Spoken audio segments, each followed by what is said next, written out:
Acá estaba el libro de estructuración, no sé por qué no estaba en el anterior, cuando yo les mostré. Me imagino que debe de estar en lo que ustedes tienen. Es un libro bastante práctico, bastante sencillo, pero se había comentado que de este libro es de los que recomendaba para que puedan leerlo. Y les voy a comentar un poco el por qué. Llegan a tener esta información de acá y pudieron descargar del aula virtual los libros, este libro en específico. Ok, este libro, acá hay una filosofía del diseño sísmico, el diseño sismorresistente, algunos criterios generales de estructuración.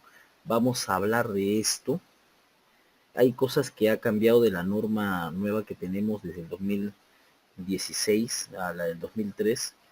Ya dejaron de incluir lo que es sismos leves dentro de la norma. Antes se hablaba de sismos leves. Ya no incluyen sismos leves, pero aún nosotros hablamos de sismos leves, ¿no? Eso lo voy a comentar un poco cuando hagamos un poco de sismo. Les voy a comentar sobre esto con un poco más a detalle. Fallas que tienen, miren acá por ejemplo, a mí me gusta porque te explica bastante detallado, por ejemplo, edificios que han colapsado debido a tener elementos con poca capacidad resistente en una dirección, como vigas chatas y columnas con poco peralte en la denominada dirección secundaria. Ahora son frecuentes, creo. ¿Cuál? ¿El sismo? ¿El sismo? ¿Te refieres, William? Claro, lo que pasa es que nuestra norma, nosotros le decimos sismo leve. Nunca la hemos cuantificado. En realidad, el único que hemos cuantificado es el sismo severo. El sismo moderado lo cuantifica la norma E070. Y el sismo leve nunca se cuantificó.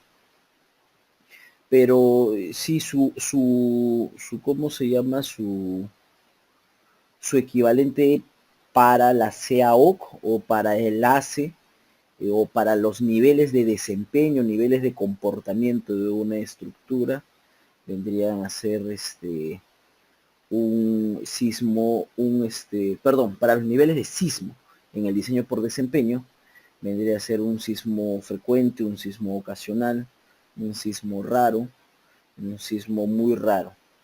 No está inclusive ahí el sismo de 2500 años de periodo de retorno. Nosotros tampoco lo tenemos, pero vamos a ir hablando de eso, porque así como que, entre comillas, lo tenemos, ¿no? Vamos a ir relacionando todas estas cositas que lo hemos visto un poco partido para poder todo concatenarlo, para poder tenerlo todo ordenado, ¿no? En la norma peruana, la E030, se quitó el título de sismo leve y nosotros no hablamos ya de ese tipo. Hay tesis que lo cuantifican, pero como norma, por lo menos la norma 030 no cuantifica. A eso un poco me refería. El tema de cuantificarlo, me refiero un poco, William, porque eso se lo he escuchado al doctor Piqué, que es el actual ministro de Vivienda, y el anterior presidente de la Comisión Técnica de la E030, ¿no? Y él siempre comentaba de que, primero, que las normas tienen que ser para el alcance de las personas, de todos los ingenieros. Y segundo, que mucho la norma, por lo menos la E030, se cuida mucho de los abogados. Trata de cuidar a los ingenieros mucho de los abogados. Por eso es que sismo leve, sismo moderado y sismo severo solamente se decía de manera cualitativa, porque si lo cuantificabas, y decir no va a haber daño, por ejemplo, y hay daño, y lo han diseñado de acuerdo a la norma, entonces podría tener una ambigüedad, ¿no? Y es que en realidad todo lo que se hace es probabilístico, ¿no? Es por eso que un poco eso es lo que se decía el doctor Piqué, ¿no? Que no se ha cuantificado, pero sí hay, sí hay.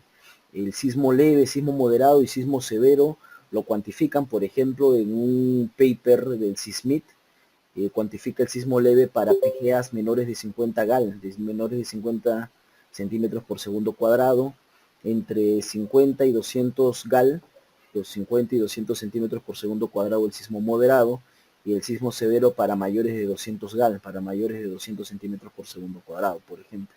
Y se cuantifica ahí. Pero eso no es normativo, no es legal, es un paper. Una tesis también no es normativa, no es legal, es una tesis, no es una investigación. A eso un poco que se refiere, ¿no?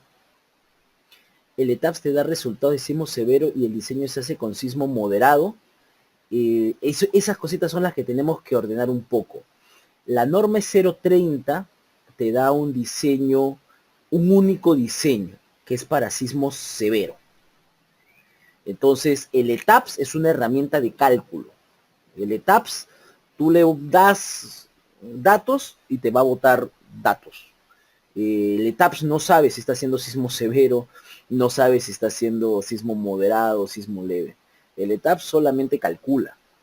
Y el ETAPS está programado para que te pueda dar la información que tú quieras. En el caso de un análisis no lineal, por ejemplo, te da inclusive criterios de comportamiento, ¿no? Si es ocupación inmediata, si es por ejemplo, prevención de colapso, si es para asegurar la vida, pero no es que el ETAPS lo sepa, sino que el ETAPS está un algoritmo donde tú le indicas cuál es el criterio de comportamiento de una estructura y el ETAPS lo calcula, ¿no? Y lo que se refiere de sismo moderado, la norma es 070 lo refiere. Vamos a hacer eso, ¿ya? ¿Les parece que hagamos un poco de eso, ya que están consultando bastante sobre eso? Vamos a hacer un poquito de eso, ¿ya? Vamos a ver. Vamos a hablar un poco de sismo. Y luego de repente, seguramente lo vamos a volver a tocar. Por favor, pregunten todo lo que, algunas cosas que no entiendan, pregunten, no se hagan problemas. Por ahí me están preguntando sobre un comportamiento lineal y no lineal. No se preocupen. Yo egresé de la universidad y me confundía con lineal, no lineal, elástico, inelástico. Yo decía, tantos comportamientos, no entiendo, que no es lo mismo lineal y elástico, no es lo mismo inelástico y no lineal. Le preguntaba a un ingeniero y me decía, la verdad que no sé. Y, y tenía que uno que investigar y vamos a ver eso, vamos a tratar un poco de ordenarnos, no se preocupen. ¿Ya? Entonces,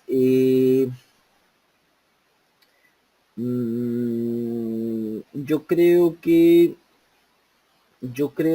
iniciamos un poco con el comportamiento de estructuras y luego hablamos un poquito de los sismos de acuerdo a la filosofía de diseño sismo resistente. Sí, creo que sí. Vamos a ver un poco el comportamiento de las estructuras, ya debido al sismo, ya. El sismo, vamos a ver, comportamiento de estructuras, ya. Y ahí se van a poder ordenar un poco, ya. A ver. Vamos a recordar acá mucho de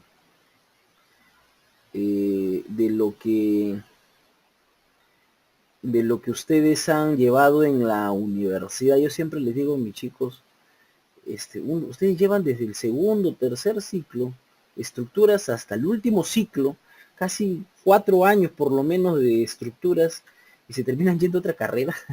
Bastante raro, ¿no? Porque cuando hacen suelos, por ejemplo, geotecnia, los ves, creo que a partir del cuarto o quinto ciclo, y hidráulica creo que algo parecido, y no son todos los ciclos. Pero estructura se ve creo que desde el segundo o tercer ciclo, ¿no? No se puede relacionar con la magnitud, Alex. Se pudiera relacionar con la intensidad, pero la magnitud no. Hazme recordar eso, Alex, para poder también diferenciar eso, ¿ya? Porque ese también es una duda que se tiene bastante. Con la magnitud no se puede relacionar, pero con la intensidad sí. Ya, hazme recordar eso. Vamos con el comportamiento de estructura, muchachos. A ver, los que ustedes van a darse cuenta un poco con el tema de los que han hecho ya TAPS de repente o SAP, se van a dar cuenta de que el orden es muy parecido a lo que les voy a comentar. Cuando nosotros iniciamos de repente el curso de resistencia de materiales, si mal no recuerdo, arrancan con el primer tema que es esfuerzo simple o esfuerzo axial. Y entonces ustedes arrancaban con un tema y ese tema que estaban arrancando era porque lo que estaban haciendo ustedes, ¿se acuerdan de eso o no? Lo que estaban viendo era el material. Estaban arrancando con el material. ¿Y por qué arrancaban con el material? Porque es con lo que se inicia un comportamiento de una estructura.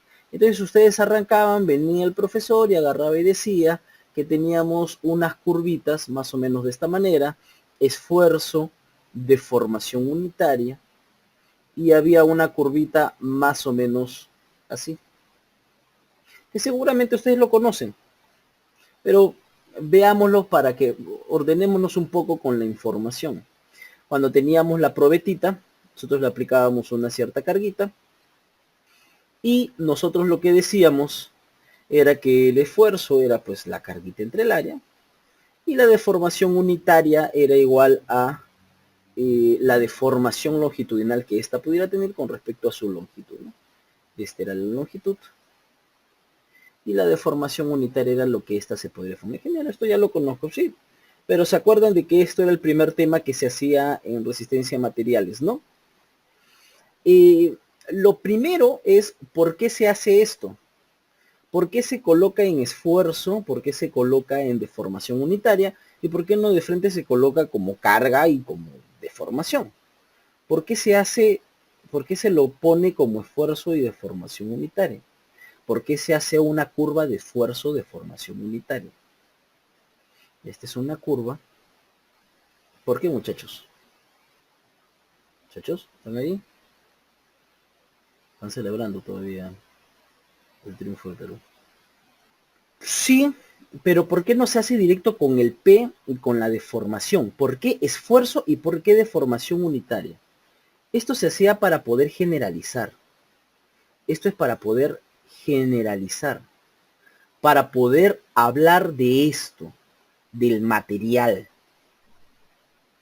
Si por ejemplo yo te dijera que tuvo una carga, no sé pues, de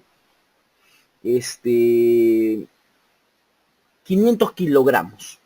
Se deformó 2 milímetros. ¿Te dice algo? ¿Te dice algo la capacidad de eso? Pero si por ejemplo te dijera el esfuerzo máximo me salió 210 kilogramos por centímetro cuadrado. Y la deformación unitaria me salió como máxima 0.004. Si por ejemplo agarro te digo que el esfuerzo máximo me salió, no sé pues, vamos a cambiar, vamos a decir que sale 140 kilogramos por centímetro cuadrado.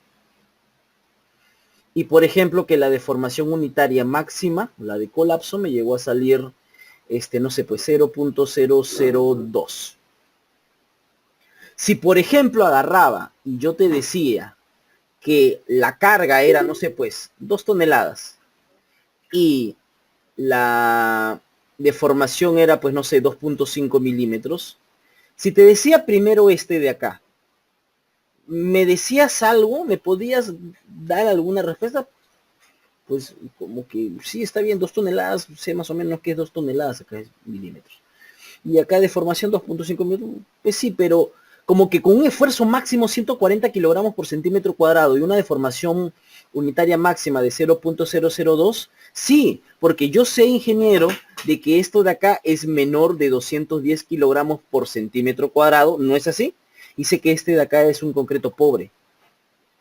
Por más que sea vigo, por más que sea columna, pero de repente agarra, lo sacaron de un cimiento ciclopio. Ah, está bueno. El cimiento ciclopio tiene 100 o tiene 80. Entonces 140 está bastante bien. ¿Te da información esto, sí o no? Esto te da una cierta información. O sea, es más claro para ti esta lectura que la lectura de acá de 2 toneladas. ¿Estamos bien? ¿Estamos claros con eso? De que este te da una mejor información. ¿Estamos claros? Ok.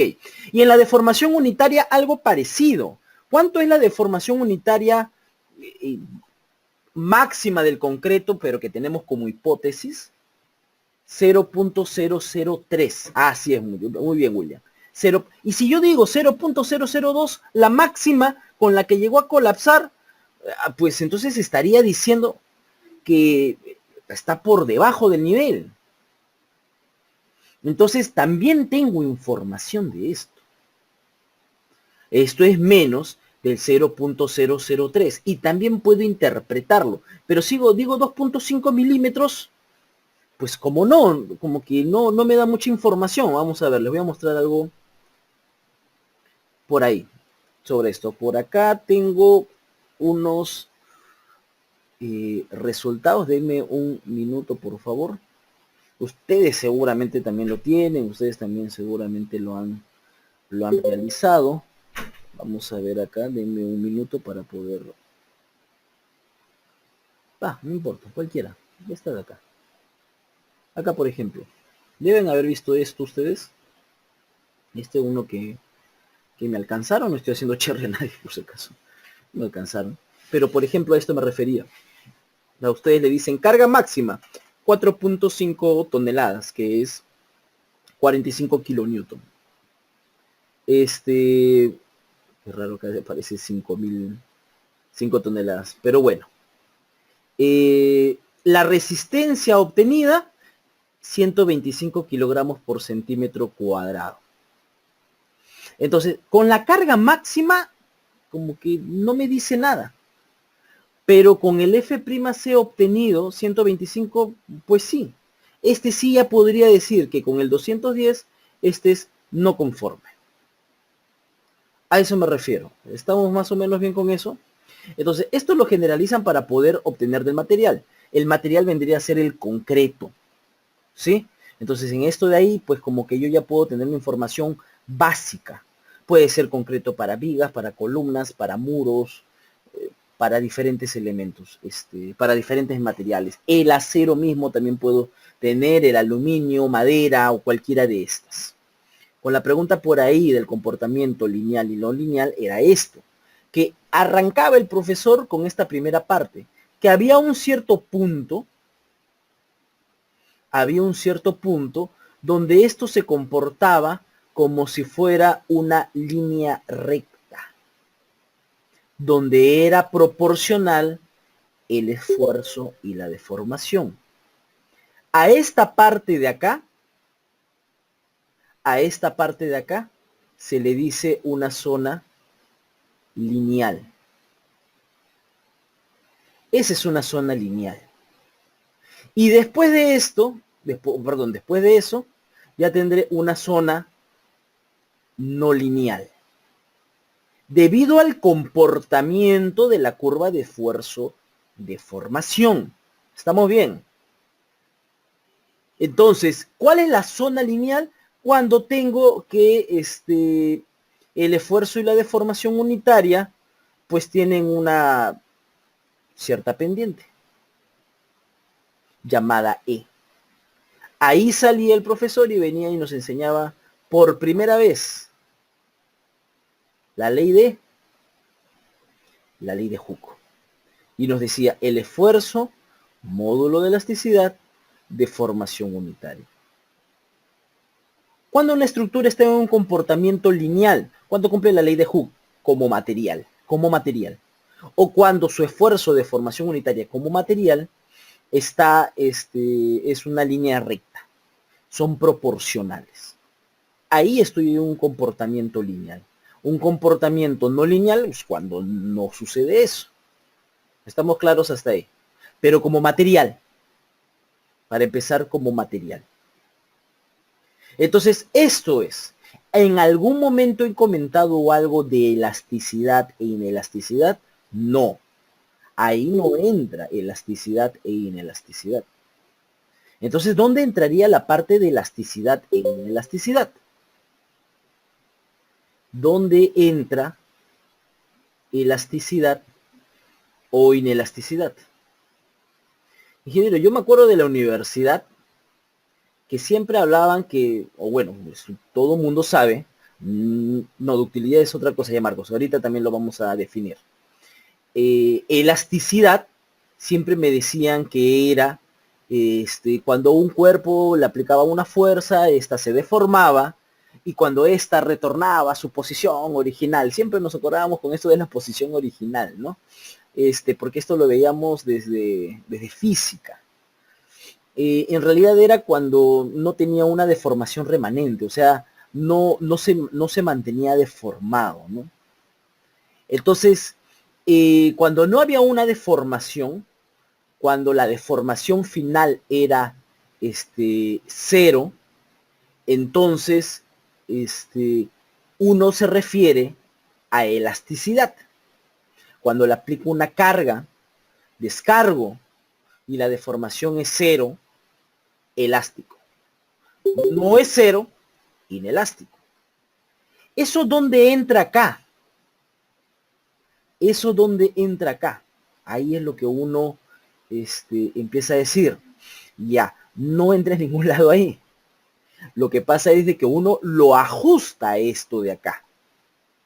Y hace, o por lo menos lo asume así, de que elasticidad es la zona lineal y que inelasticidad es la zona no lineal. Es más, ¿cómo se llama el E de acá? ¿Cómo se llama este? ¿Cómo se llama este E? Les dije. Módulo de elasticidad. Se llama justamente módulo de elasticidad. Y si hablamos que ese módulo de elasticidad es la pendiente o la constante de proporción entre el esfuerzo y la deformación unitaria, como que módulo de elasticidad, donde en ningún momento he dicho elasticidad. ¿Por qué se llama módulo de elasticidad? Mejor que se llame como módulo de linealidad o algo así, ¿no? Lo que pasa es que muchos asemejan la elasticidad con la zona lineal, o sea, dicen que un comportamiento lineal es elástico y un comportamiento no lineal es inelástico. La pregunta es, ¿por qué? Y sí, Luis, el ETAPS lo que realiza es un análisis lineal, lo que comúnmente hacemos nosotros, un análisis lineal. Pero también, como dice Alex, también puede hacer un análisis no lineal, ¿sí? Pero vamos a ordenarnos un poquito. Entonces, la parte del comportamiento lineal lo asemeja a la elasticidad. La pregunta es ¿por qué? Vamos a ver. Vamos a ver un primer caso. Un primer caso vamos a tener que tenemos la misma probetita, su esfuerzo, su deformación. Y cuando empiezo a aplicar la carga, entonces yo lo que hago es cargar y descargar. ¿Esto de acá es lineal? Sí, es lineal. Entonces ese tiene un comportamiento lineal. Cuando lo he descargado, ¿ha regresado a su posición original o sea, tiene alguna deformación acá? Cuando de repente descargué, se podía haber estado por acá y tenía una deformación. No, no tiene una deformación. Entonces esto de acá es elástico. A esto se le llama un comportamiento lineal elástico. ¿Estamos bien, muchachos? ¿Sí? Ok, vamos con el segundo. ¿Qué pasa si sigo aumentando la carga? Quiero seguir probando. Y voy a ir aumentando la carga. La parte lineal, cargo, cargo. Y luego me doy cuenta que empiezo a incursionar en la no linealidad. Y descargo. Cargo, cargo, incursiono en la no linealidad y empiezo a descargar. Y lo que me doy cuenta que cuando descargo, retorno a su posición original. Vamos de nuevo. Cargo, cargo. incursiono en la no linealidad, pero me doy cuenta que cuando descargo, regreso a su posición original. ¿Cómo, análogamente a esto, cómo creen que se llame este? Un comportamiento no lineal, muy bien, Gianmarco, no lineal, elástico. Perfecto. Es no lineal porque incursionó en el intervalo de comportamiento no lineal, pero fue elástico porque retornó a su posición original al descargar el elemento. Y vamos con un tercer caso. En un tercer caso aplico más carga. Cargo, no lineal. Y cuando retorno, cuando descargo por acá. Y hay, ahora sí, una deformación. ¿Cómo creen que se llame este comportamiento? No lineal, inelástico. Muy bien, José. No lineal, inelástico. ¿Qué es lo que sucede? Que este segundo comportamiento se da para intervalos pequeños. O estás en el primer caso o estás en el tercer caso comúnmente. El primer caso, miren, lineal elástico. El tercer caso, no lineal inelástico. Es por ello que hacen coincidir o comentan que cuando es un comportamiento lineal, es un comportamiento elástico. Cuando es un comportamiento no lineal, es un comportamiento inelástico.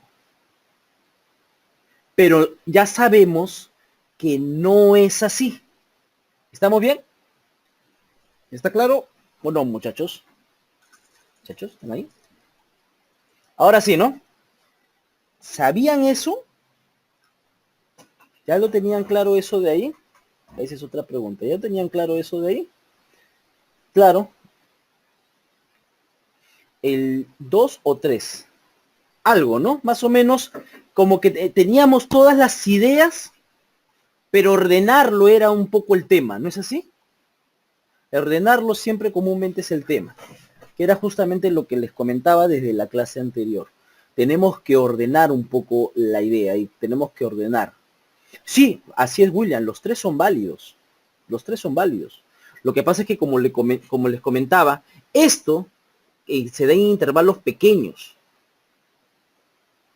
Como se da en intervalos pequeños, dentro de nuestros análisis, esto casi no sucede. Como casi no sucede, en realidad hablamos si fuese lineal elástico o uno lineal inelástico. Eso es comúnmente lo que nosotros comentamos, ¿no? ¿Sí? A ver, lineal y no lineal son métodos de análisis, comportamientos de la estructura. El lineal, como había comentado Luis, era cuando cumplía la ley de Hooke en el caso del material, y el no lineal es cuando no cumplía la ley de Hooke, ¿no? Cuando el esfuerzo de formación era proporcionales o el esfuerzo de formación no eran proporcionales, era un no lineal, ¿no? ¿Qué más consultas por acá veo? El análisis estático no lineal corresponde entonces al caso 2. No. El análisis estático no lineal es de una estructura. Lo que acabamos de hablar ahorita es del material. Pero claro que lo que acabo de comentar de lineal elástico, no lineal, elástico, no lineal, inelástico, se puede generalizar. El análisis estático no lineal es un tipo de análisis no lineal. Es el análisis, podríamos decir, de los, entre comillas, más sencillos. No es nada sencillo en su resolución, sino que es, como ya se está viendo bastante de eso, pues la mayoría de personas ya lo conocen, que es el pushover, ¿no? Que muchos lo conocen como el pushover. Pero este de acá interpreta todo esto, un análisis no lineal en general, sea el análisis estático no lineal, el análisis dinámico no lineal, interpreta esto. Lo que termina interpretando es un comportamiento lineal, un comportamiento no lineal, y si existe una elasticidad o una inelasticidad. En una inelasticidad podríamos verlo más de repente en un análisis dinámico, porque un análisis dinámico, hablando de no linealidad, un análisis dinámico trabaja con las curvas de histéresis de una estructura, y entonces sí conozco la carga y descarga del comportamiento de esta estructura. Entonces sí puedo estar hablando de la inelasticidad porque paso por el eje cero del esfuerzo, y ahí puedo notar bastante si este de acá está disipando bastante energía por la inelasticidad, por la histéresis de la estructura de sus materiales o no. En forma general son esas cosas que se comentan. Yo les voy a ir en el proceso, vamos a ir hablando de todo esto, muchachos. Pero así como ahora, necesitamos un poco ordenarlo, que era lo que les comentaba de estas clases introductorias. Tenemos que un poco ordenarlo de los temas. ¿Estamos claros? ¿Está claro entonces esto de acá, no? Ok. Esto que acabamos de hablar es un material. El tema que después del material lo que sucede es que tenemos, termino yo no teniendo un material, yo no construyo con material, no es que aparece el material concreto y ya, ¿no? O sea, construyo con el material, pero no, yo lo que hago es el análisis no del material, yo hago el análisis de una estructura. Yo lo que al final necesito es el comportamiento de la estructura. Está bien, ingeniero, usted me está diciendo el comportamiento del material, pero yo necesito el comportamiento de la estructura, no del material. Ok, entonces tenemos que llegar a la estructura. Tenemos que llegar al comportamiento de la estructura. ¿Estamos bien? Entonces, hemos iniciado con material, resistencia de materiales, el curso que llevamos en tercer ciclo, segundo ciclo, y como les molesto a mis chicos algunas veces, y que lo llevaron 1, 2, 3 veces, y se ríen los muchachos. Eso es. Ahora luego pasábamos en el mismo resistencia de materiales. Veíamos lo que era la sección. Solamente que ahí no se hablaba así. No agarraban, el tema no era material. El tema era esfuerzo simple. Y nos hablaban un poco de esto, hablábamos de la ley de Hooke hasta la ley generalizada de Hooke, hablábamos del módulo de Poisson, hablábamos de los esfuerzos de formaciones en todas sus direcciones y un montón de cosas. Pero no hablábamos de material, así como nombre material no se refería, pero hacíamos eso. Y luego sección, que tampoco lo hablábamos como sección, pero estábamos haciendo una sección que ahorita les comento. Dice por acá Juan Carlos, lo que no me queda claro es por qué en la curva de esfuerzo de formación llega un punto máximo de esfuerzos y luego disminuye. Ese es dependiendo del material. Puedo tener algún material que llega a un punto máximo y se quiebre. En este caso de acá es uno en general, ¿no? Que tiene una cierta, ahí viene el tema de ¿cómo se llama? Que comentó, no sé quién comentó por creo que lo comentó Jean Marcos, de ductilidad. Cuando tienes, Juan Carlos, materiales frágiles, comúnmente llegan a su máximo y se quiebran. O sea, ni siquiera tienen, no disminuyen el esfuerzo para que siga deformándose. Pero comúnmente aquellos que sí tengo eso, es más, en el caso del acero, por ejemplo, tengo hasta endurecimiento. O sea, tengo una parte que aumenta, llega a una parte máxima y luego vuelve a aumentar. Hay un endurecimiento. O sea, eso depende ya del material de cada uno del que estemos analizando, ¿no? ¿Es solo yo o la señal se corta por ratos? Ok, William, muchas gracias por indicar que está bien. ¿Cómo sé que una estructura se encuentra con un comportamiento elástico o inelástico? Si es que ves que la estructura tiene esto, por ejemplo, es inelástico. Si ves que al descargar tu elemento, bueno, este sería para un material, un elemento o una estructura, retorna a su posición original, es elástico. A ver, creo que acá,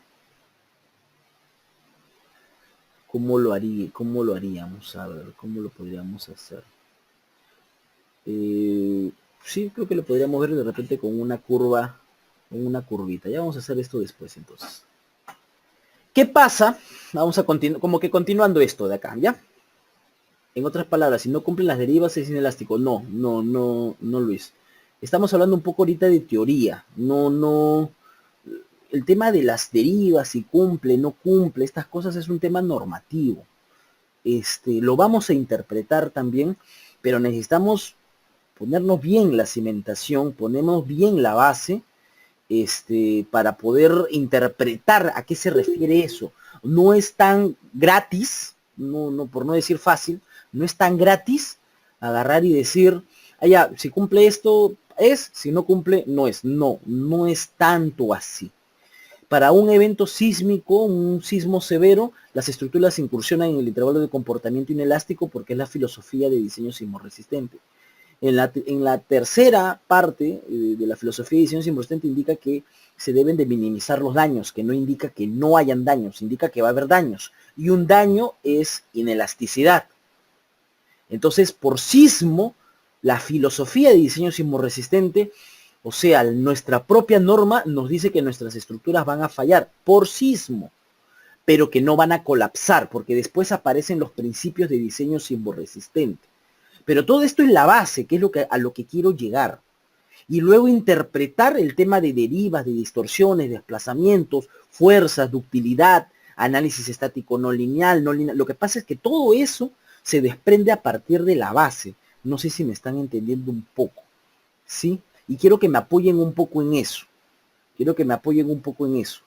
Que está bien, salgan todas las dudas, pero que entendamos esto, que tenemos que hacerlo de esta manera, si no, no lo vamos a entender. ¿Estamos bien, Luis?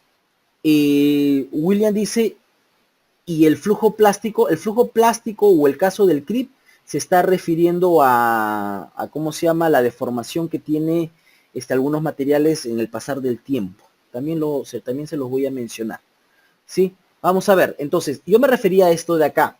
Por ejemplo, si yo con una carga monotónica, que es una carga que solamente aplico la carga, aplico y en algún momento suelto la carga o la descargo, esa es una carga monotónica.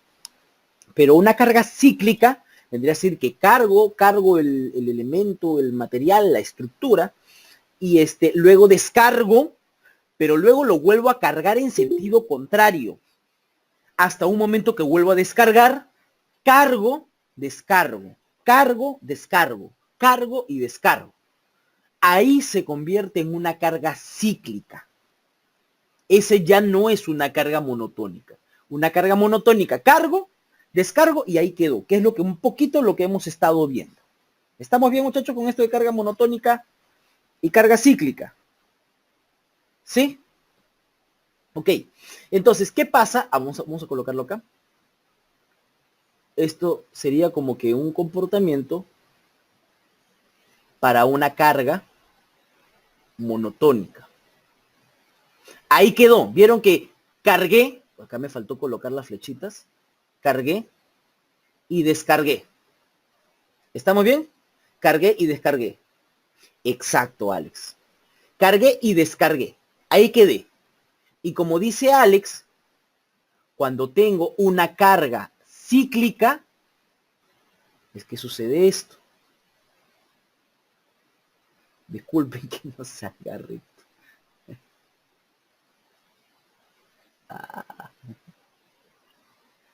No, esto de acá me demoro en usar, la verdad que uso más así. Entonces, Es una fuerza, así es. Así es. O un esfuerzo, una fuerza en un área, ¿no? Así es, William. Una carga cíclica también, solamente que en un sentido positivo, por decir, o sea, compresión y luego lo tracciono. Lo comprimo, lo tracciono. Como un acordeón, cargo y descargo, ese sería una carga cíclica. Entonces, cargo, no linealidad, y luego, ¿qué sucede? Descargo. Y luego vuelvo a cargar en sentido contrario. Cargo, no linealidad y descargo. Cargo, no linealidad y descargo. Cargo, no linealidad, descargo. Y así sucesivamente. ¿Estamos bien? Como dice Alex, a esto se le llaman lazos histeréticos. Y a esto de acá se le llama una curva de histéresis. Luis, a tu pregunta de cuándo sé si es elástico o inelástico, al pasar, al cargar y descargar y llegar con una cierta deformación, es inelástico. Al cargar y pasar por el cero de deformación, pero no en el cero de deformación, por el cero de esfuerzo, pero no en el cero de deformación, entonces estos me dan que es inelástico. ¿Sí? Y el área dentro de esta es la energía disipada. El área dentro de esta es la cantidad de energía disipada. Disipada. En la histéresis se le dice. Histéresis. En la, o al mejor, al incursionar en el intervalo de comportamiento inelástico. ¿Estamos bien? Así es, Rubén. La carga monotónica sería cargarla, no necesariamente hasta la rotura, pero sí podría darse eso, sin descargar también, que es lo que comúnmente se hace, ¿no? Que es lo que les mostré en los resultados de la diamantina, ¿no? Pero esto es lo que comúnmente, sucede, ¿no? ¿Estamos claros con esto? Esto vendría a ser, acá me faltó colocar, para una carga cíclica. Para una carga monotónica, la de arriba, y para una carga cíclica. ¿Lo tenemos más claro ahora sí? ¿Muchachos? ¿Sí? Perfecto. Perfecto. Esa era la idea. Ok. Ahora sí. Nos vamos a la parte, todo esto que acabamos de hablar es de material. Ahora vamos a sección. ¿Ya usan ustedes el ETAPS o el SAP? ¿Sí? Los que ya usan o algún programa, ustedes se han dado cuenta que ustedes lo primero que hacían era definir el material. ¿Se acuerdan? Y luego te ibas a definir una sección. Y cuando creabas tu sección, una viga, una columna, le asignabas el material. O sea, lo que habías creado antes como material, lo concatenabas a la sección. Se lo incluías a la sección. Oye, sección, toma. Este es tu material. Y luego, cuando creabas tú tu elemento, dibujabas tu viguita, por ejemplo, dibujabas tu viguita, tú no le asignabas el material. Cuando ibas a dibujar el elemento frame, por ejemplo, te aparecía qué sección le vas a asignar al elemento. ¿Se acuerdan? Entonces, primero el material, voy y se lo asigno a la sección. Y luego la sección, voy y se lo asigno al elemento. Y el conjunto de elementos con condiciones de borde, ¿qué cosa me da? Tener vigas, columnas, losas. ¿Qué es todo eso? Así es, un pórtico, una estructura. Así es. Y recuerdan lo que dijimos al inicio. Yo a donde quiero llegar es a la estructura porque eso es lo que yo analizo. Eso es lo que yo diseño. Entonces, ese proceso se hace porque es el proceso de análisis real. Entonces, cuando hacemos la sección, ustedes deben de correrse el tema de doble integración. ¿Se acuerdan el tema de doble integración, muchachos? Y en el tema de doble integración, Clarín, dice. En el tema de doble integración, ustedes arrancaban con algo como esto. Decían, lo colocaban, en realidad lo colocaban así. LI, curvatura, momento. Que en realidad lo que hacían era obtener el momento, lo colocaban acá, con una ecuación en función de la posición, integraban una vez, tenían la rotación, e integraban una vez más y tenían la flecha. ¿Se acuerdan eso de ahí, no? Pero arrancaban con esto. ¿Sí o no? Porque comúnmente el error siempre en las prácticas era que se olvidaban de ley y pasarlo a dividir. O siempre esas cosas eran lo que se terminaban olvidando, me acuerdo. ¿Se acuerdan eso? Acá lo voy a colocar. Acá tengo el otro. Y ahora tengo este de acá. Y algo muy conocido que se hacía acá, que se calculaba, era un diagrama muy conocido de, ¿cómo se llamaba este? Diagrama de exacto. Muy bien, William. Diagrama, momento, curvatura. Y cuando ya me empezaban a decir diagrama de momento, curvatura, ya ya hablando ya de temas de no linealidad. Era lo primero que se tocaba cuando hacías no linealidad. Ya momento, curvatura, ya hablas están hablando de no linealidad, cuando se obtiene una no linealidad.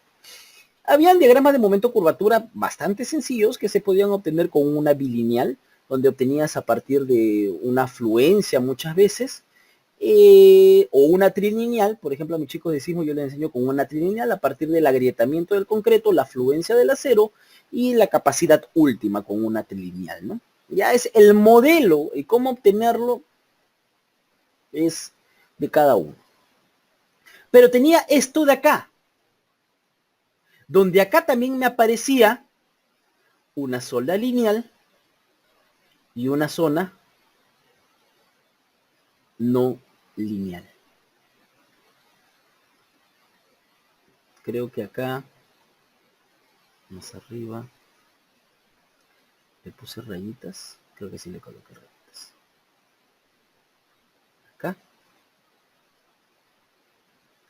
Y alguien que por favor me diga quién es esta pendiente. Porque hace rato en material dijimos que era el módulo de elasticidad. Acá quién será. Acá será, y lo tienen ahí ya, LI.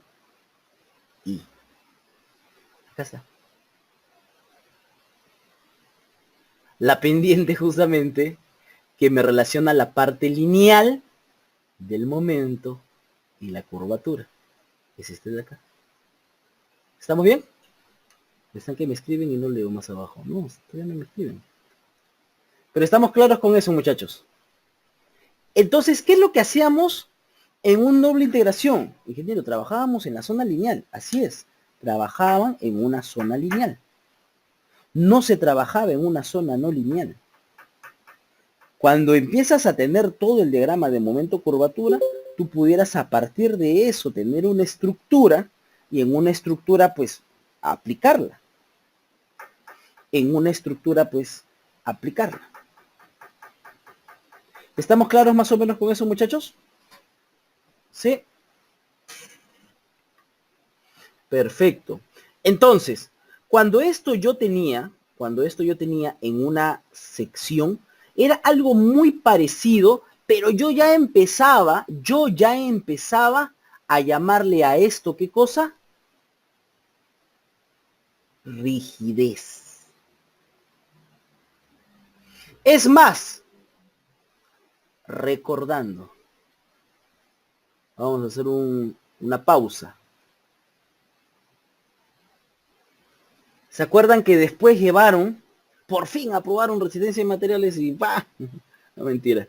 Llevaron análisis estructural y viene el profesor con temas de trabajo y energía. ¿Se acuerdan? Y venía con el tema de que el trabajo interno era igual a n cuadrado L sobre 2 veces EA. Más la integral de n cuadrado diferencial de x entre 2 veces EA, más la integral de m cuadrado diferencial de x entre 2 veces EI, más la integral, acá viene el k, el v cuadrado diferencial de x entre 2 veces GA, con el área de corte le ponían el S, ¿sí? Y luego venía la integral torsión al cuadrado diferencial de x entre 2 veces GJ. ¿Se acuerdan de esto de acá? Y el profesor agarraba y decía que esto de acá era la energía interna por todo concepto. ¿Se acuerdan? ¿Algo más o menos? Más o menos que algo hacían esto de acá. Y luego para que se vayan recordando, el trabajo externo era igual al trabajo interno, y el trabajo externo era el P por el delta sobre 2, trabajo interno, y de acá despejaban que el desplazamiento del trabajo interno 2 veces sobre P. Ese trabajo interno sacaban para cualquiera de estas, tenían el momento, integrar y reemplazar con todo esto, obtenían esto, y obtenían esto, porque comúnmente lo que te pedían era las flechas o el desplazamiento, ¿no? Te daban una armadura y te tenías que hallar todas las fuerzas axiales, y esta de acá reemplazabas acá, y te decían el desplazamiento lateral, o el desplazamiento vertical de un nudo de la armadura. Y si te decían una viga, te decían el desplazamiento vertical, la flecha de repente, ¿no? No sé si se acuerdan. Eso para que se acuerden un poco nada más. ¿Por qué les digo esto? Porque acá era donde miren quién aparecía. Y este era, miren que aparece acá. Y estos dos, ¿quiénes eran? Axial. Miren quién aparece acá. ¿Y este quién es? Corte. Y miren este de acá. ¿Este quién es? Torsión. Axial, flexión, corte y torsión. Son las 4 fuerzas internas que aparecen a acciones externas en una estructura o en un elemento. ¿Sí? Y estas eran las rigideces en el intervalo de comportamiento lineal para cada una de las fuerzas internas. Esta parte yo no quiero que se recuerden mucho, pero que sí, más o menos para que tengan en cuenta que lo llevaron en análisis estructural. O sea, todos los temas que estamos hablando lo hemos llevado, pero a veces no los concatenábamos, solamente resolvíamos y resolvíamos y resolvíamos. ¿Estamos claros con eso? Entonces yo ahorita estoy hablando de flexión, por eso es que hablo de un momento curvatura, y tengo una rigidez de sección, que le voy a llamar acá, rigidez de sección, que es un EI. Y para el axial teníamos que estaba con el A, para el corte un GA y para torsión un GJ.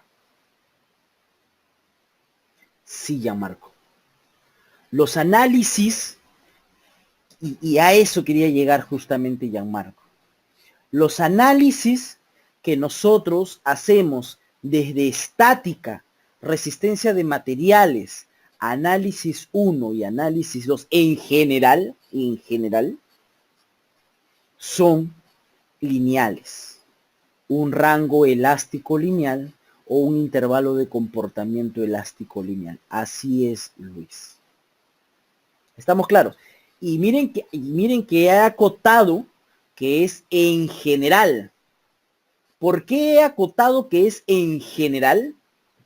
Lo he acotado porque yo sé que en análisis estructural 1 sí hay un tema de análisis no lineal, un comportamiento no lineal geométrico, que era cuando hacíamos con cables y empezábamos a ver la deformación iterando hasta que teníamos una deformación última, no sé si se acuerdan, cuando era con cables. Y en el caso de análisis estructural 2, en la última parte se ve un poco de comportamiento inelástico. Y en estática no, en definitiva. En estática podría ser también cuando se hacía cables también. Pero en general se hacía, como dice Gianmarco, como dice Luis, análisis lineales elásticos. Quiero que eso lo tengamos muy en claro, muy en claro. ¿Estamos claros con eso? Quiero que lo tengamos. Ingeniero, pero ya lo sé que es un intervalo. Claro, se los digo por algo, se los digo porque el sismo hace de que las estructuras incursionen en el intervalo de comportamiento inelástico. Y entonces, el análisis que yo hago es elástico, pero el sismo hace que las estructuras sean inelásticas, pero no hago un análisis inelástico, hago un análisis elástico. No entiendo, o sea, ¿en qué momento hice el análisis inelástico? Entonces, las metodologías que nosotros usamos son metodologías para poder reducir el sismo con un factor R, y ese factor R, ese factorciso R nada más, el que hasta hace, no sé si lo tienen por ahí el doctor Luis Bozo en Facebook, pero estaba exaltado por la norma 030 que decía que para elementos de acero concéntricos le dolía de que la norma 060 diga, la norma 030 diga un R igual a 6, y que tiene mucha razón, porque comúnmente la falla de estos es por pandeo, y el pandeo es una falla frágil, y una falla frágil te va a dar a lo mucho 3.26, una falla frágil, el R es igual a 1, pero te da hasta 3.25 por los factores de seguridad. O sea, lo que está diciendo está muy bien. El tema es eso, ese R que a veces nos dolía, es dolor de cabeza ahí en el curso de sismo, pero es que ese R el que hacía que reduzcamos la fuerza sísmica para que esta metodología lo que hacía era que incursionemos en el intervalo de comportamiento inelástico sin la necesidad de hacer un análisis inelástico. Ahí está.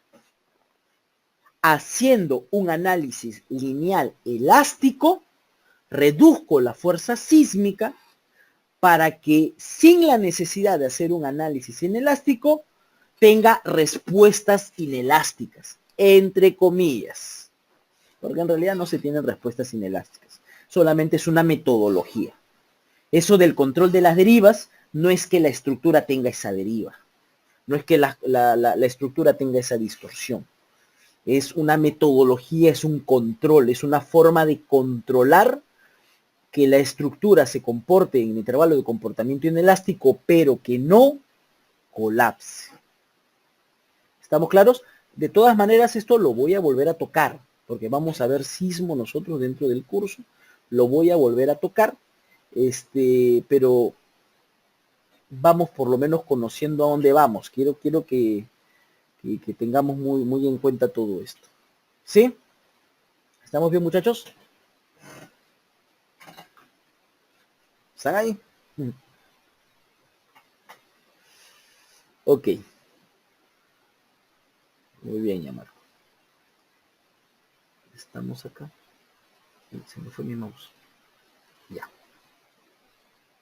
Ok. Esto es lo que corresponde a sección.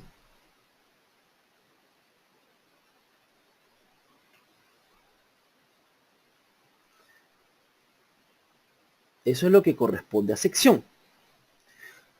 Lo siguiente de eso, ¿cuál era? El elemento. Vamos a verlo, por ejemplo, que este, del más sencillo, lo pudiéramos ver con la misma probetita. Cuando tenía la probetita, el P en un cierto área, yo podía tener la carga, que era lo que realmente me botaba en el ensayo, ¿no? Y yo luego lo dividía, y esto lo dividía entre su longitud y obtenía la curva de esfuerzo de formación. Y podía obtener una curva muy parecida a esta. ¿Qué quiero? ¿De nuevo? Sí, de nuevo. Puedo obtener una curva como esta. Pero ese ingeniero ya no me acuerdo haber visto. Claro que lo vieron. Lo que pasa es que no se acuerdan. Cuando hicieron el tema de esfuerzo simple, ¿se acuerdan que hicieron esta fórmula? Deformación es igual a pelea. Yo le decía pela. ¿Se acuerdan esto de acá? Deformación igual a pelea. Miren, díganme algo. ¿Podré o no hacer esto? ¿Podré hacer esto? ¿Qué opinan ustedes? Otro. ¿Se podrá poner esa fórmula? Otro. Y acá podré hacer esta fórmula. ¿Se acuerdan ustedes? El delta es igual a PL cubo entre 3 veces EI. Y podré hacerlo también. P es igual a... Podré ponerlo de esta manera. Sí se puede, ¿no? Quiero que noten algo. Cuando hicimos acá esto está relacionado ¿a quién? A la fuerza. Esto está relacionado a una constante. Y esto está relacionado a la deformación. Pero esta constante está relacionado elasticidad al material. O sea, esta de acá era una característica, una propiedad del material en el cual estaba trabajando. Cuando paso a la sección, esto de acá, para poder ordenarlo solamente, para poder ordenarlo, esto está relacionado con la fuerza, con la deformación, y esto está relacionado con una constante. Es una constante. Pero miren, el material que estaba antes, ahora está acá. Y en la sección, ¿qué otra propiedad incluí? Incluí una propiedad de sección. Desde lo más sencillo, acá sí o no que es una propiedad de sección. B es de la sección. El H es de la sección. Entonces tengo una propiedad de sección. Y el otro era del material. ¿Estamos bien hasta ahí, muchachos? ¿Están ahí, muchachos? Están preocupando. Ya. Muy bien. Y acá miren, en un elemento, fuerza, deformación, una constante, rigidez. Pero ahora, material, A es área, B por H, desde las áreas más sencillas, B por H. Sección. ¿Y el L quién es? El L era una propiedad del elemento. Una propiedad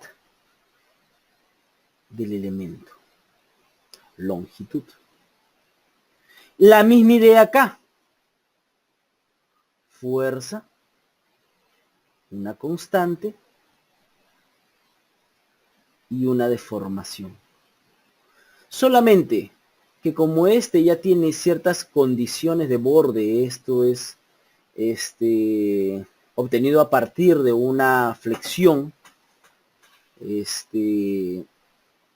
acá tiene unas constantes y acá está elevado a otro cierto valor.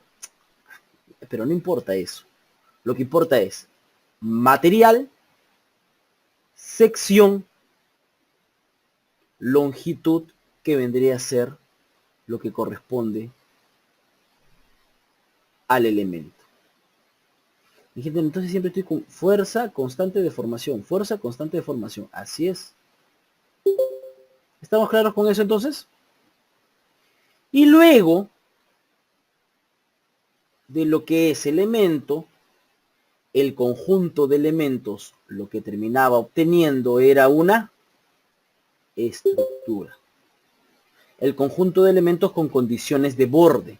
Por ejemplo, para flexión, para un grado de libertad 1, un grado de libertad 2, yo tenía que la matriz de rigidez de este elemento era igual a un 4 veces EI sobre L, 2 veces EI sobre L, 2 veces EI sobre L, ¿se acuerdan? 4 veces EI sobre L. Y en análisis estructural 2 o en análisis estructural 1 al final, agarraban y decían, si tengo varios elementos, por ejemplo, una estructura, yo tendré un elemento 1, 2, 3, 4, 5, 6, 7 y así sucesivamente.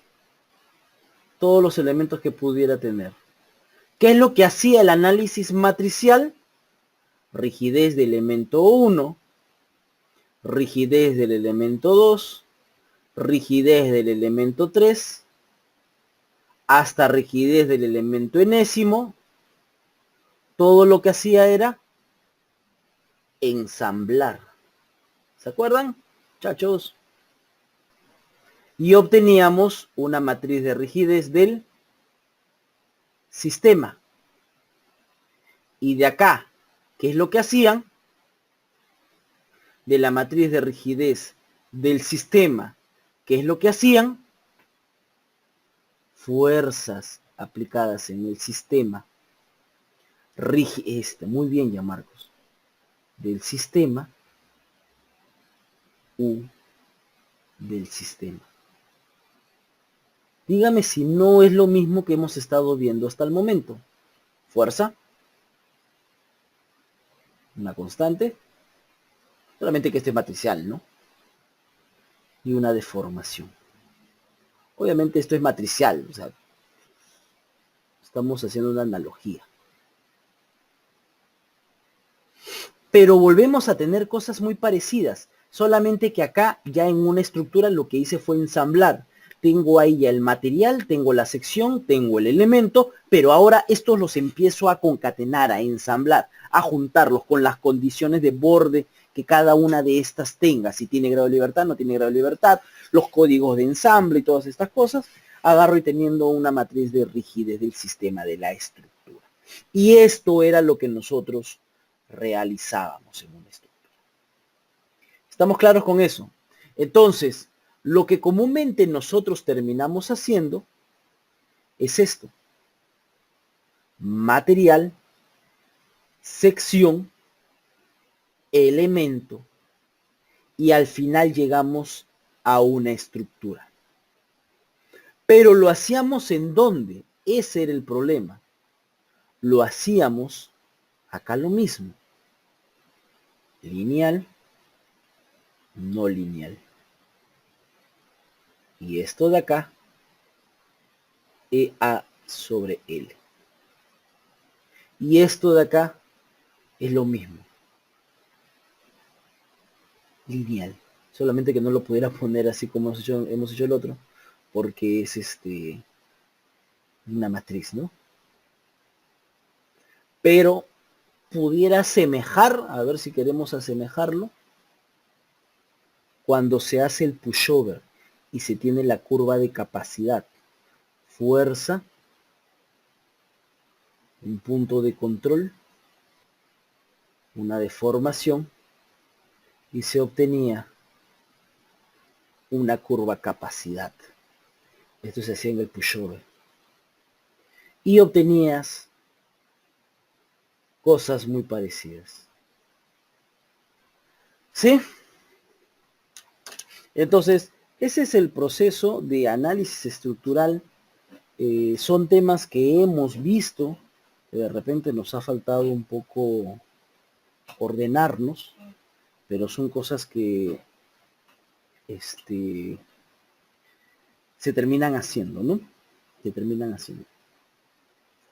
Entonces, estamos claros de que el análisis estructural comúnmente, o el análisis estructural que nosotros hacemos análisis elásticos, análisis lineales. Es más, cuando hacíamos en el curso de sismo, sistemas de un grado de libertad dinámica estructural, sistema de un grado de libertad, sistema de varios grados de libertad, en realidad hacíamos lo mismo nuevamente. Hacíamos un análisis lineal elástico. Solamente que tenía una carga dinámica, y como tenía una carga dinámica, el principio de D'Alembert lo único que me decía era que debido a un sistema dinámico aparecerá una fuerza de inercia que será proporcional a la masa, a la aceleración de la estructura, y esto de acá era opuesto al movimiento. ¿Se acuerdan eso de ahí? Aunque esto de acá hemos visto con cargas estáticas, pero un dinámico aún seguía siendo un análisis lineal elástico. Vamos a ver, para recordarnos un poquito. Estamos haciendo cosas para recordarnos, para ponernos bases, justamente lo que queríamos en la introducción de este.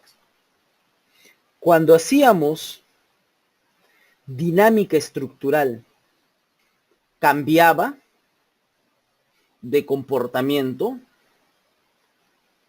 o seguíamos en elástico lineal. Ya Marcos dice, son métodos condensados. Claro, así es. Obviamente lo que hacías era condensar grados de libertad para poder obtenerlo mediante justamente.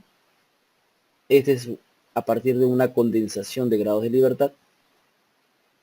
Condenso los grados de libertad, por ejemplo, de un pórtico. Y pudiera relacionarlo de esta manera, ¿no? Y poder relacionarlo de esta manera. Justamente es condensar grados de libertad. Ok, entonces, esto es lo que nosotros hacíamos. Teníamos un U, teníamos una rigidez, le aplicábamos una fuerza que variaba en el tiempo para un sistema de un grado de libertad. ¿Se están recordando más o menos, muchachos, o no? Y cuando hacíamos el diagrama de cuerpo libre, teníamos algo así. Y yo agarraba y decía que esto de acá, como está yéndose para la derecha, quiere retornar a su posición original, K por un U. Y la otra fuerza que tenía es Ft. ¿Sí? Y lo que decía el principio de D'Alembert era, ¿con qué color? A ver, lo ponemos, naranjita, que iba a aparecer una fuerza de inercia que era proporcional, fuerza de inercia proporcional a la masa y a su aceleración. ¿sí? Y opuesto al movimiento. Esto de acá era si lo estaba llevando con un movimiento de acá para la derecha, ¿no? Opuesto al movimiento. En el diagrama de cuerpo libre, bueno, para poder recordarnos, esto era el principio de D'Alembert. ¿Sí? Y en el diagrama de cuerpo libre, en el equilibrio dinámico, le decíamos, en el equilibrio dinámico tendré masa, aceleración, va a la izquierda va el KU, KU a la izquierda, igual a una fuerza que varía en el tiempo. ¿Se acuerdan estas cosas, muchachos? ¿Están ahí? Ecuación de movimiento. Muy bien, Robert. Muy bien, muy bien. Algo. Esta era la ecuación de movimiento. Ahora venía, cuando hacíamos dinámica estructural, cambiaba de comportamiento esto. ¿Quién me iba a dar el comportamiento de la estructura? Este K, perdón. Este, en este caso, me da el comportamiento de la estructura. Y comúnmente no variaba. ¿Recuerdan? Ese no variaba. Y como no variaba, entonces este era constante. Acá se terminaba realizando un comportamiento muy parecido. ¿Estamos bien? O sea, fuerza,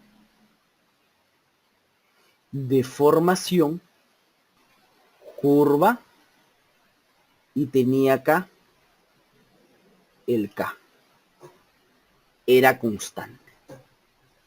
Este tenía algún comportamiento, pues la masa, y la masa no es que aparezca y desaparezca, ¿no? No. Y esta era la fuerza aplicada. No. Entonces esto también podría decir que terminaba realizando para un comportamiento lineal elástico. ¿Sí? Entonces, todo lo que hemos venido realizando en la universidad era para un comportamiento lineal elástico.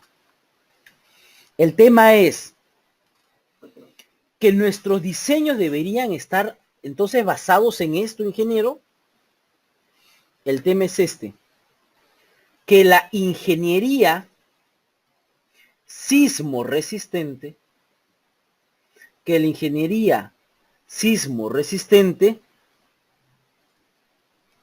inicia y se basa con la filosofía de diseño sismo resistente, donde esta de acá tiene tres cosas. Acá asegurar las vidas humanas, continuidad de servicios básicos. La última norma justamente le agregaron lo de vidas humanas, porque antes decía asegurar solamente vidas, y aparecieron los animalistas, ¿no? Los perritos, los gatitos también, no. Esta está referida a las vidas humanas, tenemos que tener cuidado. Y servicios básicos, claro, pues no viene el sismo, sobreviviste, pero te quedas sin agua y a los 2, 3 días te terminas muriendo, o sea, ¿de qué sirvió? Y el tercero es el que nos importa a nosotros, que dice minimizar daños a la propiedad. Ese tercero es el que terminamos nosotros Es a partir de donde sale justamente mucha de nuestros diseños, ¿no? A partir de esto, aparecen los principios del diseño sismorresistente, y en el cual actualmente trabaja con sismo moderado y sismo severo. El sismo severo dice, en resumen, puede falla la estructura, pero no debe colapsar. ¿Por qué la parte de falla? Porque justamente ahí dice, minimizar daños a la propiedad. Acá no dice que no haya daños a la propiedad. No dice que no haya daños a la propiedad. Dice minimizar. O sea, va a haber daños a la propiedad y tenemos que minimizar. Tampoco dice cuánto. Dice minimizar nada más. O hacer lo mínimo posible los daños a la propiedad. Para empezar, va a haber daños en la propiedad. Y esos se aceptan para un sismo severo, que haya falla de la estructura. Ingeniero, ¿dónde entra ahí lo del comportamiento elástico, lineal, no lineal y todo eso? Es que justamente la inelasticidad que habíamos hablado, acá está. ¿Qué cosa definíamos con la inelasticidad? Que cuando terminaba descargando, lo que tenía era una deformación remanente. O sea, se mantenía deformado.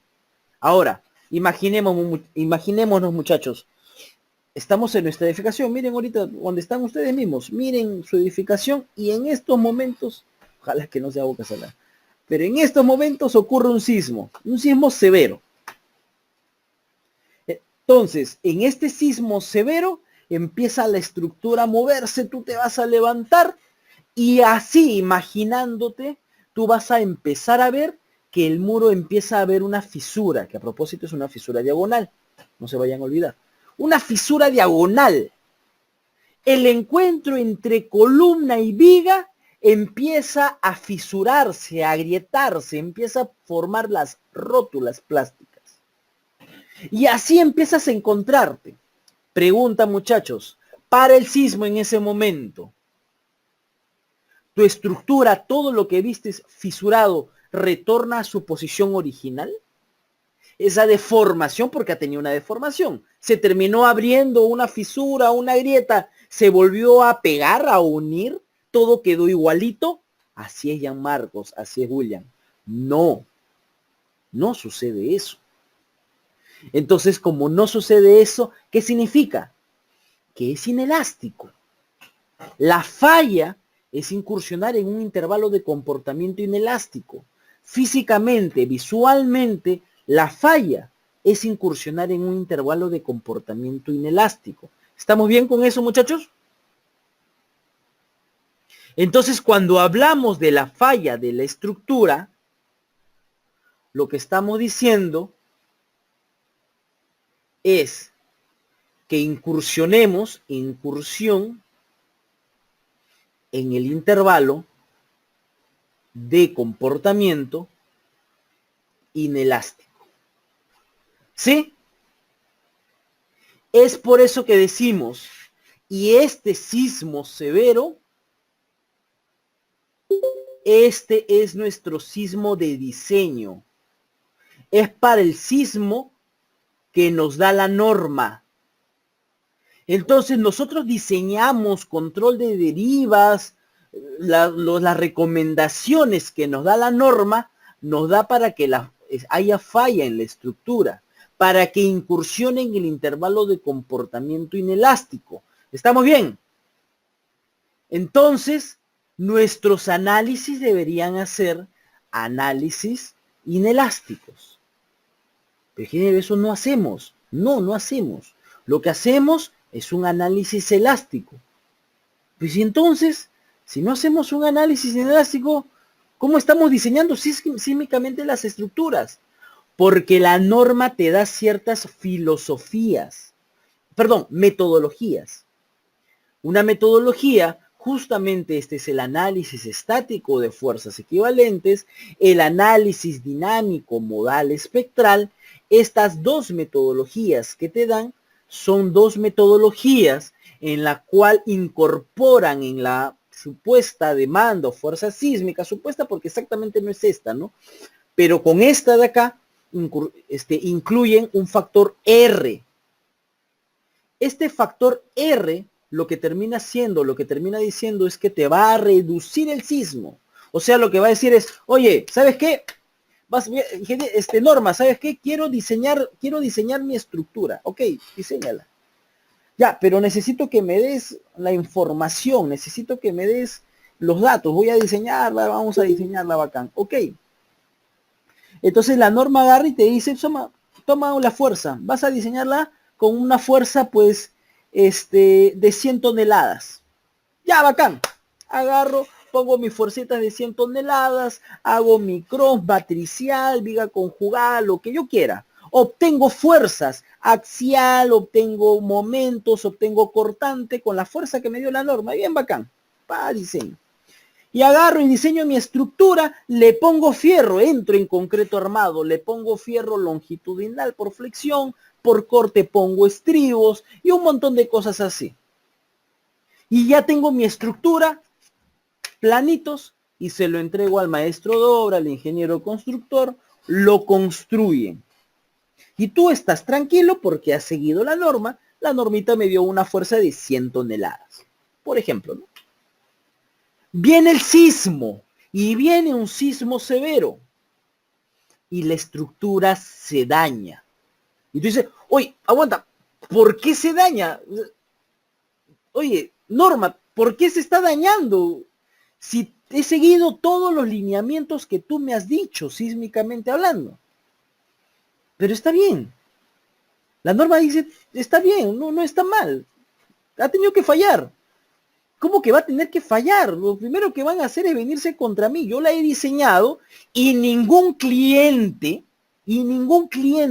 está en su cabeza de que tú le vas a diseñar sísmicamente. Ningún cliente, acuérdense, porque ustedes van a hablar con clientes cuando ustedes hagan sus proyectos de estructuras. Ningún cliente tiene en la cabeza de que tú estás diseñando para que una estructura falle, ¿sí o no?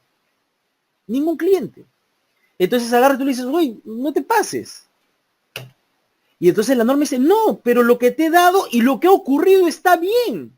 ¿Cómo que va a estar bien? Ha fallado. Mira, te voy a decir la norma. La norma agarra y dice, oye, mira, ha fallado tu estructura. Sí. ¿Ha colapsado? No, no ha colapsado. ¿Alguna vida humana has tomado?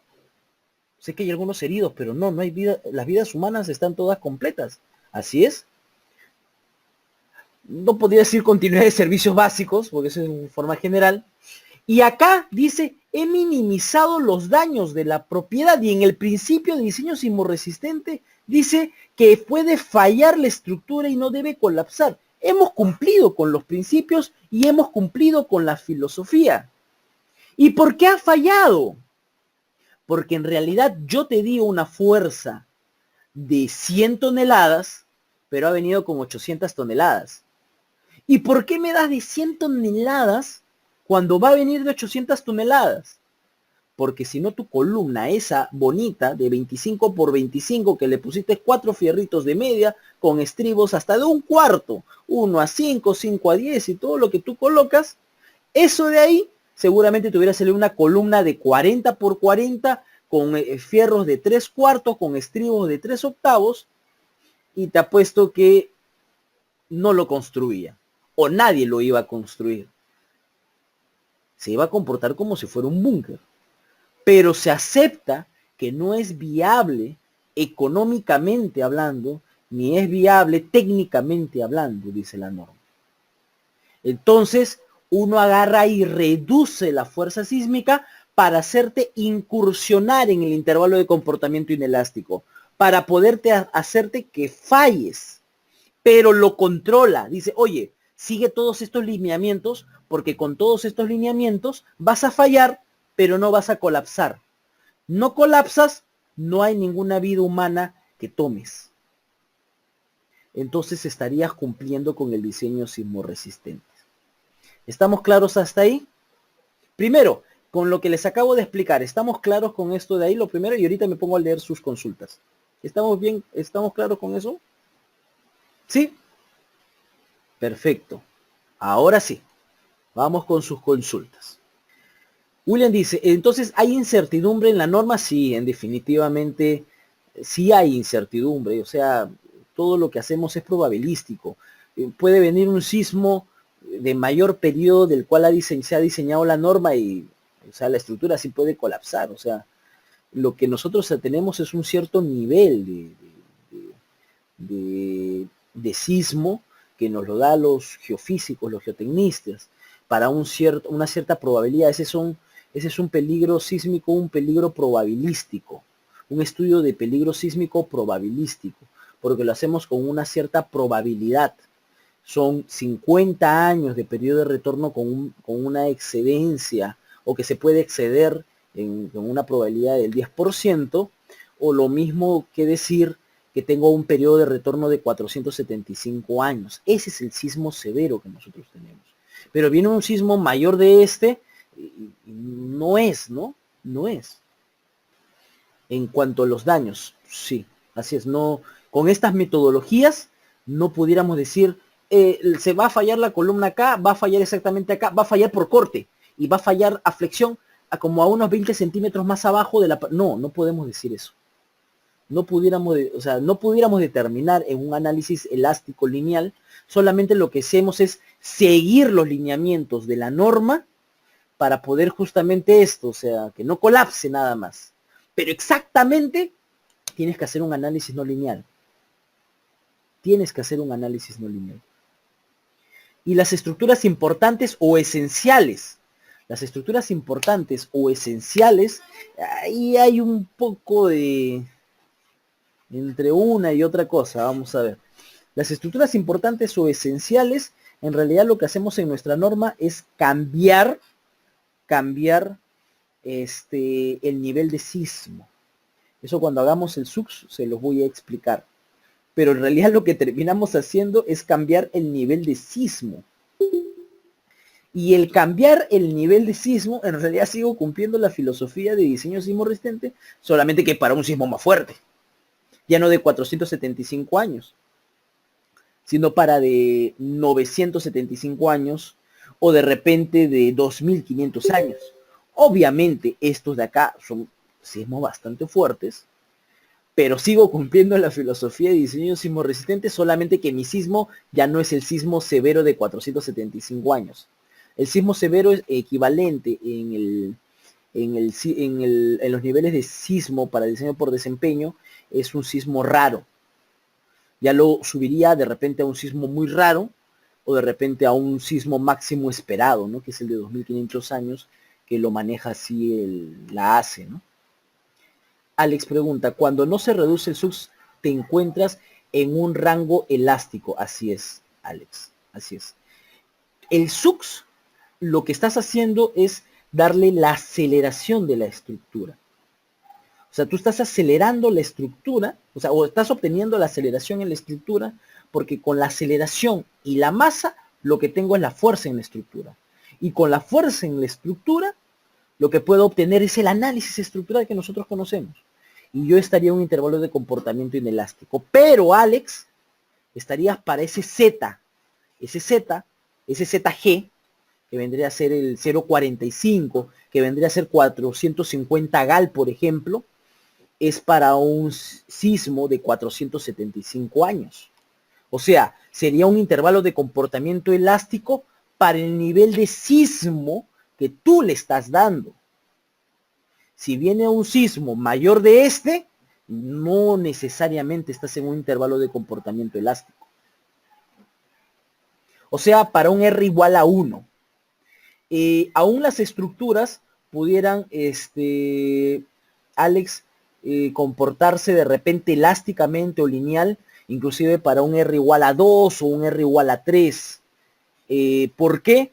Por los factores de seguridad que le incluimos dentro del diseño, dentro de todo, ¿no? Inclusive del propio SUX o del propio análisis estructural, hay muchos factores de seguridad que incluimos. Entonces ese R como que no necesariamente uno así exacto, ¿no? Pudiera ser R2 o R3, ¿no? Era lo que les comentaba, que el doctor Luis Bozo justamente andaba ahora en estos últimos días publicando y muchos han comentado sobre eso por lo de nuestra norma, ¿no? Que tiene ahí una falencia. Miriam pregunta, ingeniero, y en cuanto al uso de aisladores sísmicos, ¿cuándo es recomendable su uso? Muy bonita pregunta, Miriam. Miren, ¿saben por qué muy bonita pregunta? Para darle un poco de continuidad a lo que estábamos hablando, esto de la falla y la no falla. Para mí es una de las cosas que va a venir mucho en el futuro, ¿no? Cuando nosotros incluimos aisladores sísmicos, en general se le llama protección sísmica, sea aisladores o disipadores de energía. Esto lo terminamos incluyendo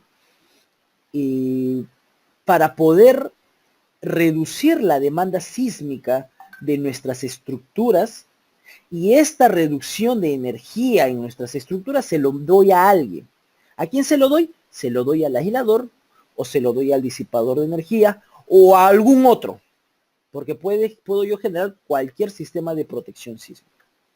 Últimamente en el caso del Perú ha venido el doctor Víctor Zayas, por ejemplo, a mucho hablar sobre este tema, y él es el creador del simple péndulo de fricción, que ya no está promocionando mucho pero ahora lo que está haciendo es el triple péndulo de fricción, ¿no? Es un tipo de aislador sísmico. Entonces, él dice de que debe de haber continuidad de los servicios. Y que no está mal, porque uno diría, si yo le coloco una protección sísmica, es para que esta protección sísmica sea la que se termine llevando la fuerza sísmica. Y a mi estructura me la deje tranquila, que no le pase nada. O sea, a partir de eso su posición es muy cierta. Pero aún llegar a estos niveles a veces como que se complica un poco. A veces como que se complica un poco. Entonces, él dice, deben de hacerlo así. Y por otro lado, otros ingenieros, en el caso de Perú, no voy a decir nombre, pero dice, no, pero no se puede hacer esto. O sea, es complicado hacer esto en las estructuras que nosotros tenemos, aún incluyéndole aisladores o incluyéndole algún sistema de protección sísmica. Pero y el doctor Víctor Zayas pues como que se pone muy rígido, hasta ha llegado a faltar al respeto a veces a estos ingenieros que se ponen en contra de lo que él dice, y creo que esa fue la parte errada en la cual cómo ha llegado al Perú, ¿no? Él es de Estados Unidos, es una persona muy conocedora de estos temas, ¿no? Pero a la pregunta de Miriam, por ejemplo, un aislador sísmico pudiera incluirlo en estructuras para que tengan continuidad de los servicios. Y esta de acá, por ejemplo, es para que no tengan falla. Pudiera hacerlo así. Es por eso, entre comillas, que se incluyó en la norma para que se incluyan en todos los hospitales aisladores sísmicos. Pero esa parte está mal porque no están así. Todos los hospitales le colocamos aisladores sísmicos para que ya no fallen. Y justamente cuando venga el sismo puedan atender. Claro, o sea, en forma general está bien bonito y todo.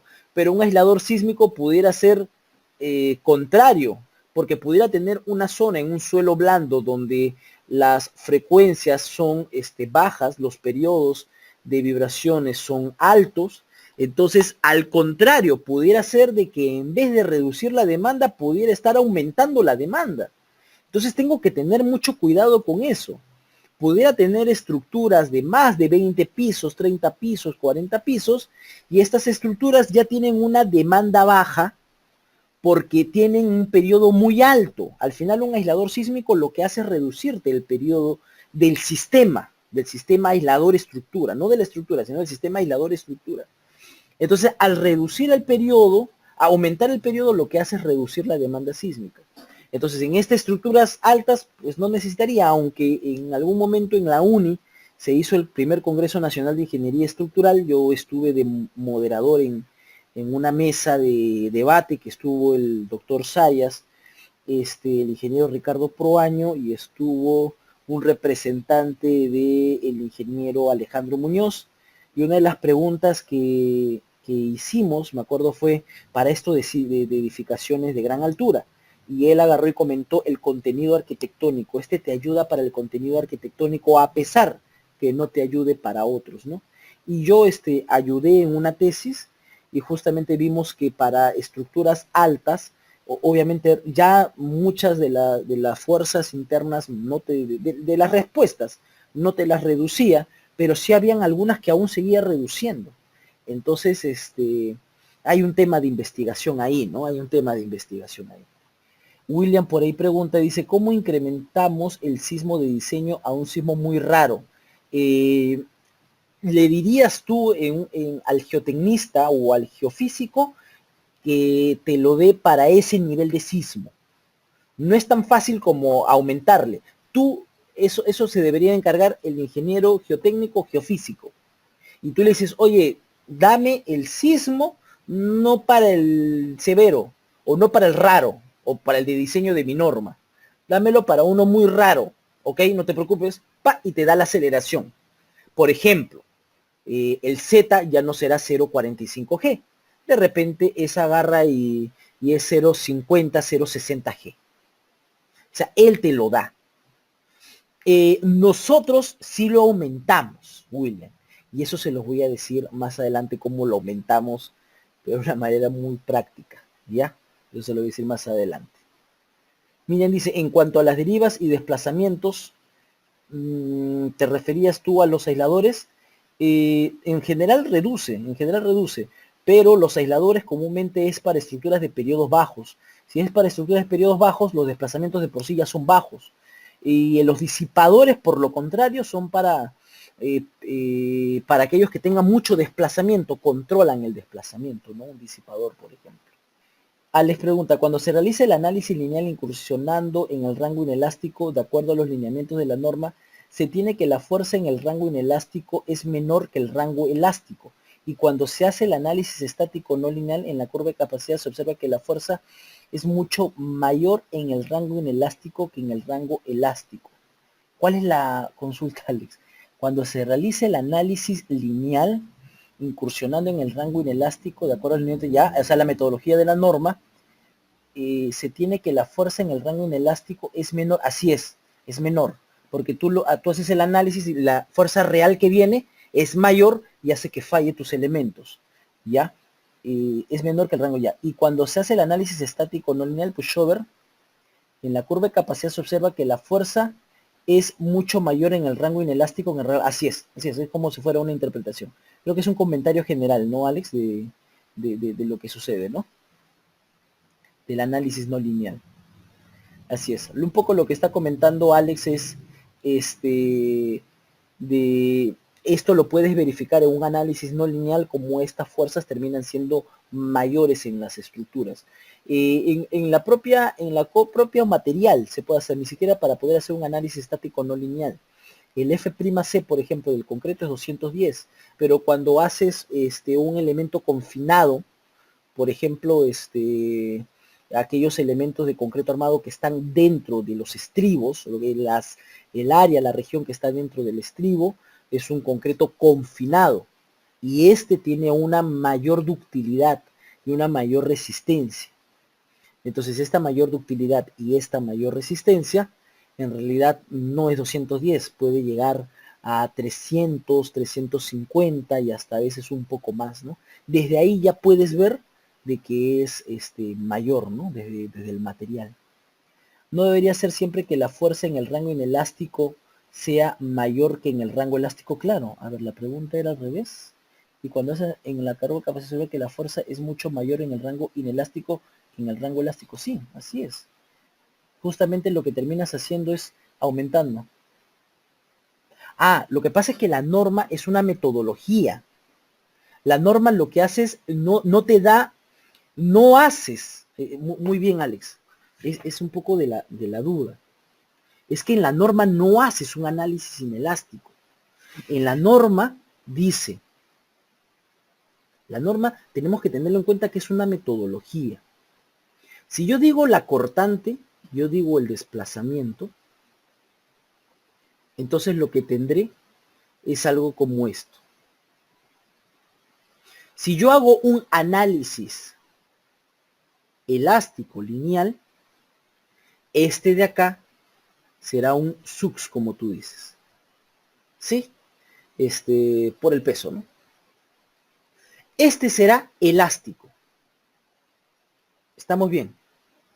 Pero ¿qué es lo que dice la norma? La norma confía en los materiales, en la configuración estructural, en tu sistema estructural, y lo que dice la norma es, voy a reducir la fuerza sísmica. Lo voy a reducir en un sux, lo reducí un R, para poder obtener de repente o aproximadamente el mismo comportamiento, pero incursionando en el intervalo de comportamiento inelástico. Esto de acá hace de que incursiones en el intervalo de comportamiento inelástico. La pregunta es ¿cómo? Es esto de acá. Tú agarras y tú tienes tu estructura, Alex.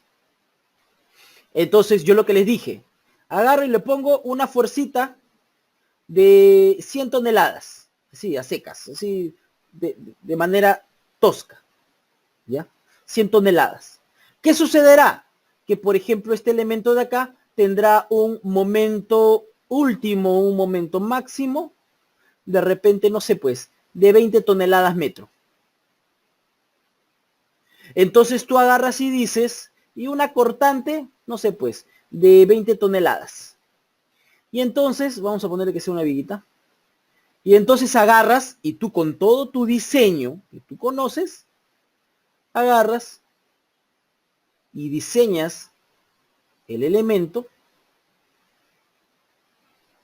le pones la cantidad de acero que sea, ¿sí? La cantidad de acero que sea necesario, y lo que tendrá será un momento resistente, una capacidad del elemento. Será la capacidad del elemento. Este momento resistente tiene que ser mayor o igual que este momento máximo. Y lo que nosotros en realidad hacemos no es esto. Lo que nosotros hacemos, momento resistente es igual al momento máximo. Y ahí es cuando estamos llevándolo al mismo nivel. Eso quiere decir que acá, si yo le aumento, aunque sea un poquito, este momento terminará aumentando, ¿sí o no? Y si este aumenta, entonces cuando lo igualé y aumenté, ¿qué sucederá? Falla. Esta falla es esto. Incursionar en el intervalo de comportamiento inelástico. Lo que te está dando la norma no es una fuerza inelástica. Lo que te está dando la norma es, oye, reduzco la fuerza sísmica, tú lo analizas de manera elástica, lineal. Tú lo analizas así, porque eso es lo que te han enseñado en la universidad, es lo que saben en todas las universidades, en todo el Perú, la mayoría de ingenieros. Pocos son los que terminan realizando un posgrado y terminan sabiendo lo que es un análisis no lineal. Entonces, como pocos son estos, no podemos tener la capacidad con estos pocos que hagan todos los diseños de todas las edificaciones o estructuras del Perú, imagínense. Entonces no podemos mover el análisis elástico lineal. Tienen que continuar haciendo su análisis elástico lineal. Pero lo hacen ¿con qué metodología? Reduciendo la fuerza sísmica para que cuando la fuerza real, que es esta, la fuerza real sea esta, estemos acá y tengamos un desplazamiento o una respuesta en general, una respuesta real que será inelástica. No sé si estamos bien ahí, Alex. Si es que a eso te referías. Creo que sí, Alex, ¿a eso te referías?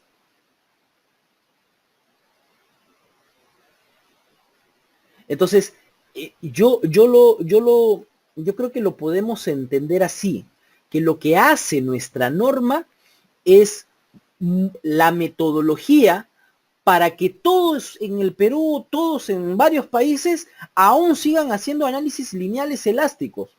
Porque no todos los profesionales saben hacer un pushover, no todos los profesionales saben hacer un análisis tiempo-historia no lineal, no todos.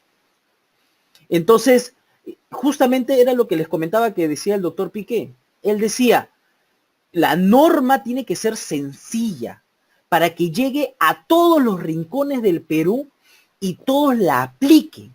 Si yo la voy a poner complicada la norma, con análisis no lineales, capacidades, inercias reducidas, secciones agrietadas y todo esto, nada que ver, no lo van a hacer. Y es mejor que sigan de forma conservadora, siguiendo los lineamientos de la norma y diseñen con la norma a que no hagan nada. Es mejor eso. Es por ello que se hace y aparece esta metodología. ¿Estamos bien, muchachos? Ahora sí, Alex, ahora sí, muchachos. Muchachos, ¿están ahí? Eso fueron. Perfecto. ¡Wow! La pregunta. La norma te da la metodología de incursionar en el ángulo elástico y los análisis lineales frecuentes y de modales. Así es. Y te da todos los lineamientos. Así es. Perfecto. Perfecto. Ok, acá había una pregunta que la salté. Luis Prado decía, ¿cuál es el momento nominal? ¿El resistente? Ya, ese es un poco de diseño, pero también nosotros también vamos a hacer,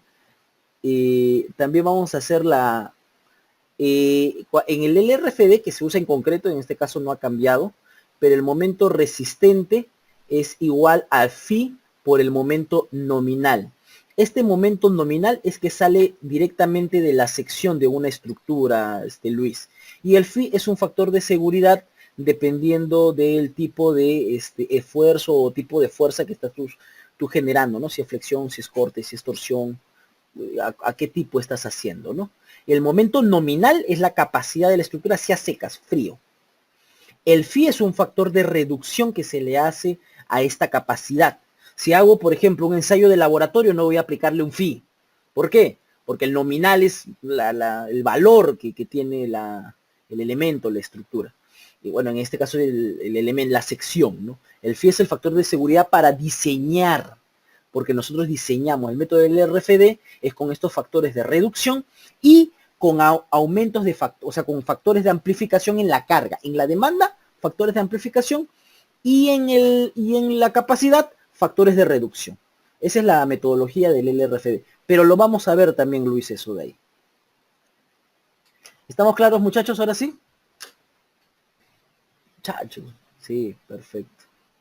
Ok, muchachos, entonces vamos a dejar por ahí la segunda clase introductoria.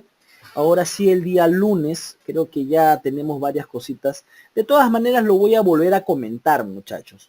Lo que hemos hecho en la clase introductoria 1, lo que hemos hecho en esta clase introductoria 2, lo vamos a volver a comentar. Es como si iniciáramos de nuevo el 4 de junio, pero creo que ahora como que un poco más rápido, un poco más claro, ya van a tener un poco más concatenadas las ideas, más claras las ideas, que es justamente lo que nosotros queríamos, ¿no? ¿Sí, muchachos? Entonces nos vemos hasta el día lunes 4 de junio, en el cual arrancamos con nuestra primera sesión. Muchas gracias por acompañarme. Nos hemos pasado casi 15 minutos más hasta el día lunes, muchachos. Muchas gracias.